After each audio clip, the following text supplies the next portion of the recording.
Shalom, salam sejahtera untuk kita semua.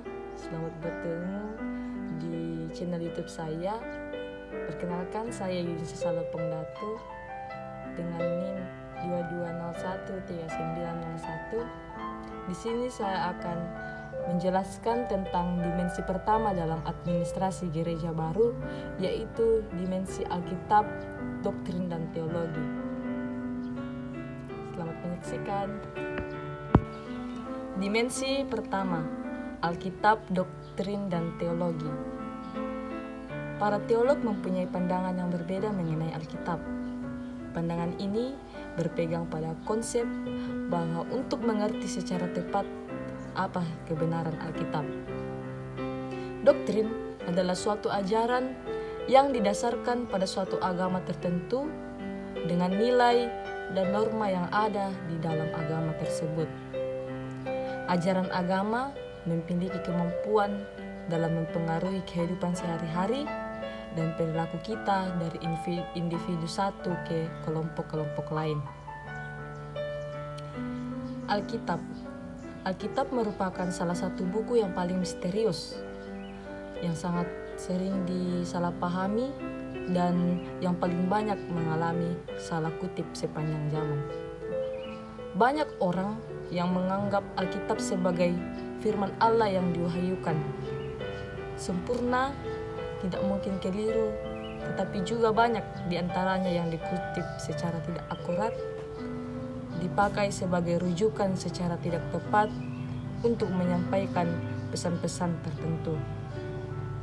Tidak dapat disangkali, Alkitab sudah menjadi buku yang paling banyak dibaca, juga paling banyak diterjemahkan, bahkan buku yang paling laris di dunia di sepanjang zaman.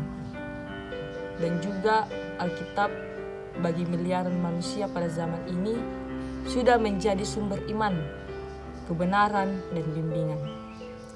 Satu-satunya yang dapat meyakinkan kita bahwa Alkitab adalah firman Allah ialah Roh yang memimpin penulis-penulis Alkitab. Doktrin memainkan suatu peran yang penting di dalam semua agama. Arus utama, salah satu alasannya adalah karena cepat atau lambat sebuah iman dari penganut agama itu harus beradaptasi dengan realitas sosial. Di dalam suatu fakta bahwa kepemimpinan yang diedukasi dengan baik dan mencari suatu pernyataan yang rasional yang didasarkan kepada imannya merupakan alasan yang terkait juga. Jadi dengan demikian, dimensi doktrin ini sejatinya selalu berubah, tidak hanya karena perubahan dari dalam ataupun faktor geografis, namun juga dengan adanya pertemuan dengan komunitas lain di dalam sejarah kehidupan para penganut agama ini. Teologi adalah pengajaran mengenai Allah dan hal-hal ilahi yang dinyatakan Allah di dalam firman-Nya. Belajar teologi bukan hanya tertarik hanya kepada Allah, tetapi belajar teologi adalah pencarian kebenaran ultimat mengenai Allah, diri kita, dan dunia di mana kita hidup. Teologi meliputi segala sesuatu yang berhubungan dengan Tuhan. Para teolog berupaya menggunakan analisis dan argumen-argumen rasional untuk mendiskusikan, menafsirkan, dan mengajar dalam salah satu bidang dari topik-topik agama. Doktrin bukanlah sesuatu yang dipaksakan oleh para teolog terhadap Alkitab, tetapi merupakan ajaran agama Alkitab sendiri. Suatu kesimpulan yang didapat dari data yang ada di dalamnya, dan apapun yang dipikirkan mengenai Alkitab, seperti seorang saksi mempunyai hak untuk menyaksikan apa adanya.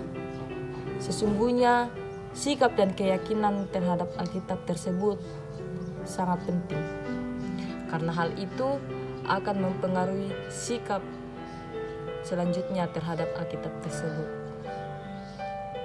Alkitab adalah firman Tuhan, maka berdasarkan keajaiban itu, Alkitab adalah juga perlu sekali untuk kita baca, renungkan, lakukan, dan beritakan kepada orang lain.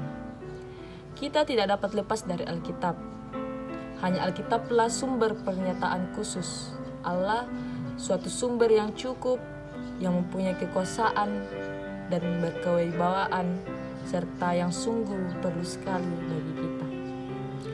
Memahami Alkitab adalah sebuah hal yang harus ditanamkan sejak dini kepada anak-anak, dan memahami Alkitab harus sebagai suatu kebenaran.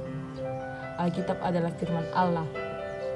Para penulis kitab mendapat pimpinan istimewa dari Roh Kudus. Dihasilkan